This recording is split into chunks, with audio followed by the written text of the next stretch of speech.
Hey guys, welcome to another commentary done by Diggity. This is going to be actually a dual commentary. We have Nyoken starting at the 12 o'clock position. In that weird teal color 6 o'clock position, we have Gretorp as the teal terran, and I have Psionic Reaver alongside. This will be on Destination, which I haven't seen a lot of TVT on. Neither have I, to tell the honest truth. You don't really see, just because Destination is a strong P map, you usually see a lot of Protoss on this map. You don't really see that much the same race matchup, especially TVT. You really don't see TVT on here. Just a disclaimer for everybody that's watching all the videos, maybe some of the earlier stuff. I'm doing the recording of the audio, Diggity's doing the recording of the video. So in some of the other videos, not this one, because I turned the sound off, but the background StarCraft noises might be desynced to what we're saying, but the audio, what we're saying is synced, just the background might not be synced, so I turned it off. So, disclaimer done. Woot. Looks like both players just putting that supply depot alongside their command center.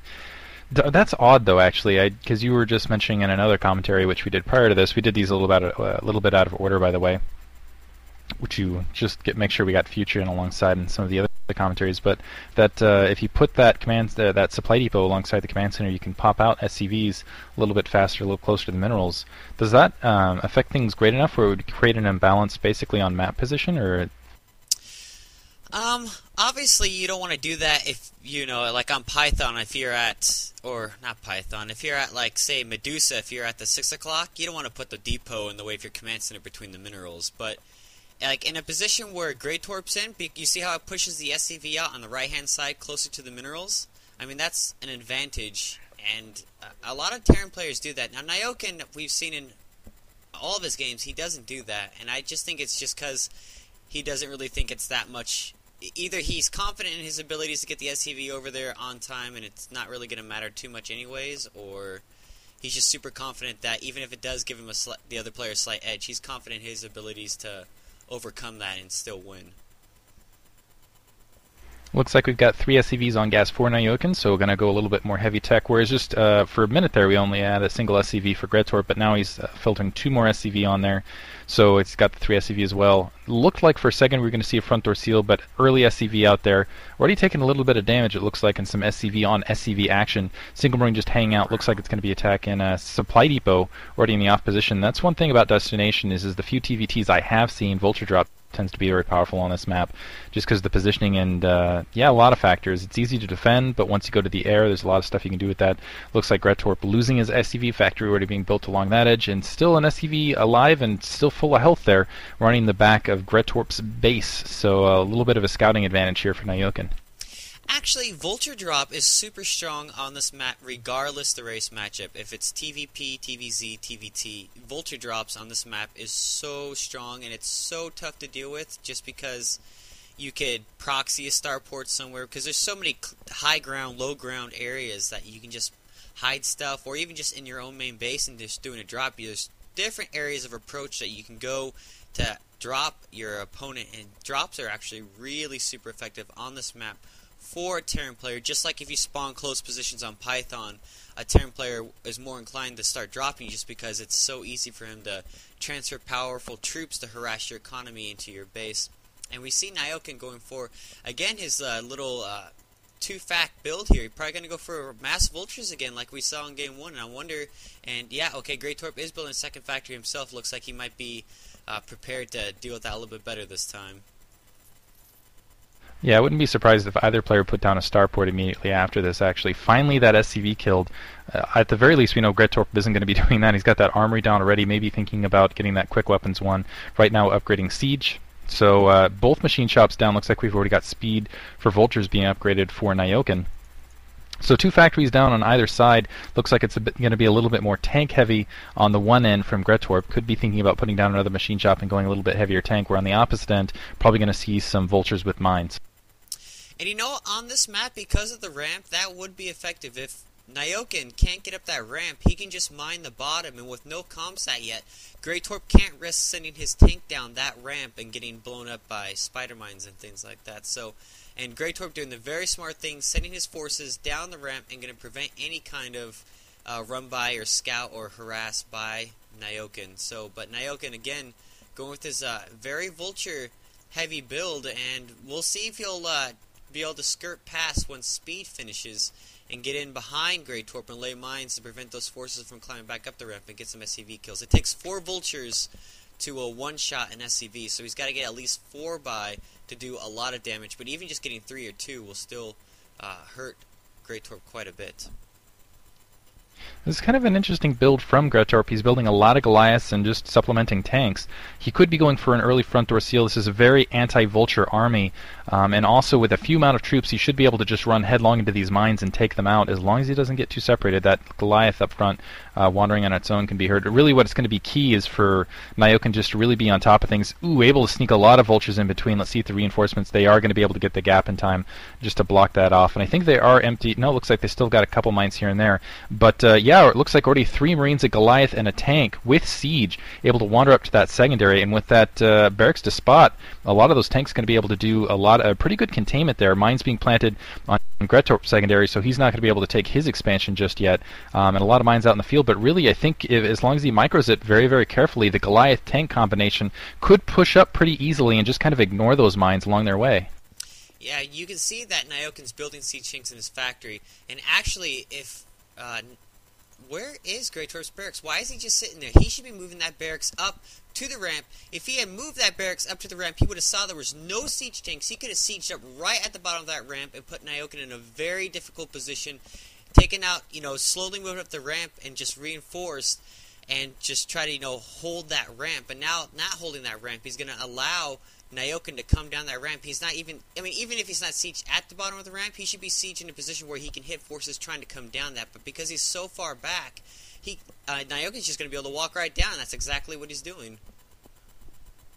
It looks like some vultures coming in from that opposite end. Keep in mind, it is vultures versus tanks. Those tanks pretty well spread out as well. And then almost able to take out that mine. Now that Marine running up trying to clear that mine. Looks like he was successful in doing so. And those tanks that are sieging up going to take at least 1 splash hit from the siege. But nice little attack there by Nyoken to clear his front door. Now he's got a little bit of leeway, but still going to be somewhat behind on landing his command center comparative. Looks like Gretorp's almost got his command center up. He's got actually, I feel like, a better troop composition on the ground. Oh, just able to hit that mine right there. A single vulture trying to sneak through, not quite able to. Some tanks already there to take care of that on their way back. But now, yeah, 3 tanks, 2 Goliaths up in the field. It's just a couple mines and a couple tanks otherwise, and Nyoken's being very aggressive for the troop composition he has. He's got 2 tanks, a single vulture, and he's already wandering up to that 9 o'clock to put on some pressure. I'm kind of curious what he's up to with this, considering that, yeah, he's going with... I hear over the long term that vultures and tanks just end up beating Goliath tanks at this stage, and part of the advantage of that is just maneuverability. You can get all over the place, but and it looks like that is going to pay off for him here, at least at this stage. Even though Gretorp has what I would say is a strong army on paper, he's having a hard time moving around. Nyoken sneaking around. It looks like he's going to bring an SCV into the mix to try to open up that back edge. No, he's just going to do a flat container with a secondary, try to deny that second gas. That's very clever. I like Nyoken's play this far. He's really using his troops cleverly, I think. Unfortunately, he doesn't have a lot of troops at home base, being really overly aggressive at the same time. And 5 tanks and a single Goliath going to wander up and deny his secondary.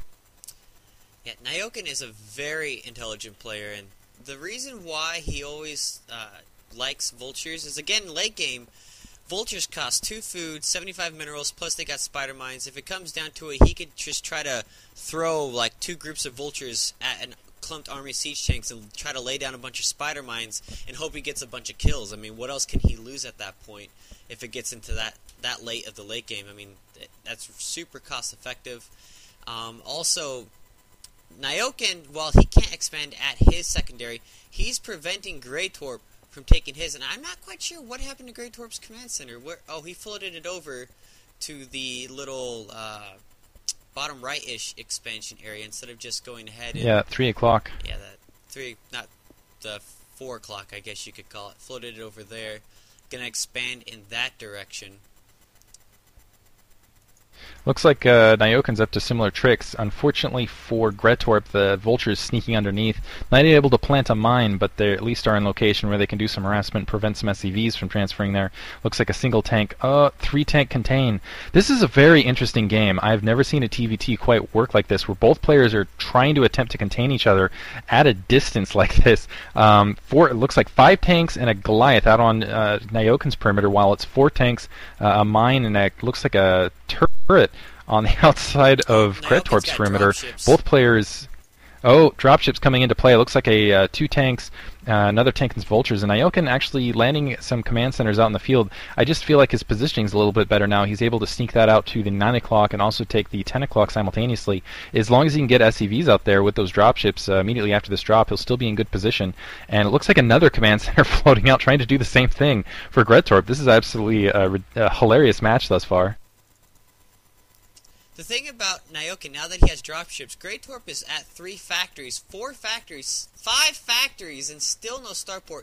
He's got 2 armories, which I'm not quite sure why he has 2 armories, because he's got no gas to support him. But because Nyoken has dropships, his army just became 10 times more cost-effective and maneuverable. He can easily drop those siege tanks on his bridge, take them out. He can easily drop siege tanks at Gretorp's mineral line, fire once, siege him back up, fly away. He's got a lot more options open to him now, and he can easily deal with any threat that Gretorp could try to send his way just by moving his army around those dropships. They're just so much faster, so much more efficient this way, and really, Nyoken is pulling out far ahead because of, one, already getting his expansions going at the left-hand side, but because he has those dropships.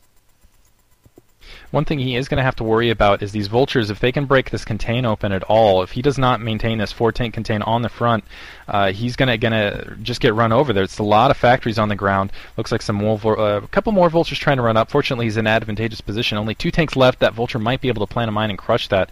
Unfortunately, it looks like a couple vultures able to sneak up, maybe get a couple SCVs in the 9 o'clock. This is the thing with Nyoken. He's very spread out. He's extremely spread out. He's trying to maintain contain on Gretorp's front door. He's trying to protect that southern 3. He's got 2 other bases to protect.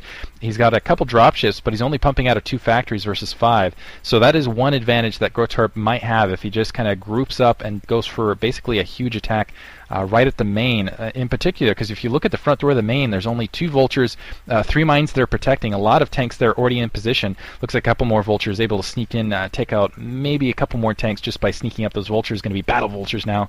And a Wraith into the mix. But yeah, that's the one worry I have about Nyoken. Otherwise, he's in a fairly good position. You know, he's mining from 3 gas, so Nyoken is just able to constantly pump out gas units, siege tanks, dropships. You see Wraiths flying around. And really, Gretorp is still stuck on just his 1 gas. You can see he has 4 SCVs on that, just trying to get as much gas as possible to even try to support an army. He still has 2 command centers just sitting around doing nothing, and Nyoken bringing in Wraiths, going to snipe the command centers at the 3 o'clock, and that's really going to hurt Gretorp's. All those resources invested, gone now. Can't land him, can't do anything with him. Nyoken just pulling so far ahead. His natural is kind of being compromised here, but Gretorp just trying to do something, trying to push in, just does not have the take numbers to do that, even though Nyoken is still at 2 siege tanks, or I'm sorry, 2 factories. If he's just going pure defensive, that's more than enough to hold this measly push, and now Wraith's coming in and actually mopping that up.